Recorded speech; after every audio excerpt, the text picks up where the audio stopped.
possibilities. I look like all you need. We're going to chat again. As I said to you, we're going to unpack. You're going to get to know each other and really get to explore topics. So again, if you wanted to leave this place knowing the exact definition, that's going to be tough. But at this point in space, it's about Internet of Economy and Internet of Experience. Cusp here of an ownership transfer, but also of an opportunity for all of us to get involved in something and own something, create something, and contribute something to that universe that is the metaverse. That again is the world we live in. You can imagine anything and make it happen in this new 3D immersive experience that we are facing in the next version of the internet. And this is where it's getting so exciting for businesses. And this is where just in last year already, there were 10 billion invested into the metaverse. So the rarity and the exclusivity principle is being applied to this unique digital assets, which is an NFT basically.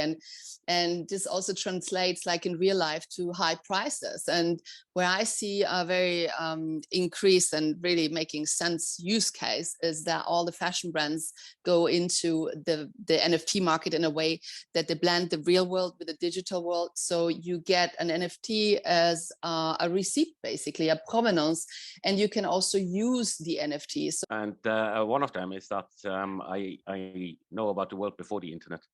So in the world before the internet, I was collecting stamps, and a stamp is essentially an NFT, right? It is an asset. Okay, now the NFT is a virtual asset, but it is an asset you're holding. But the problem with stamps and stamp collecting is that you really can't do anything other than look at it.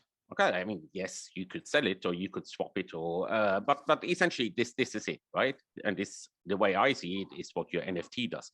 But now the utility NFT would be a stamp, your most prized stamp, and you could stamp it like you could stick it on an envelope and send it to somebody, and it would come back, and you could use it again, and you could use it again. And so it lets you do other things. It has a utility, and whether that is the ability to communicate with a select group of people, or it buys you a membership in a club, or it replaces your Sony PlayStation password, which I can never remember when my son asked me for it. Or even better, it replaces your Apple ID, because that one's even worse to reset. I think in the simplest term, we spoke a lot about decentralization, right? We spoke about how the power is going to a lot of users, how users are now able to own things. So in the same spirit of decentralization, we've got DAOs, that stands for Decentralized Autonomous Organizations. Heavy word. But in the most simplest term, it means any organization where the decision-making power is with all of the members of that community. Fill your eyes to the exploring.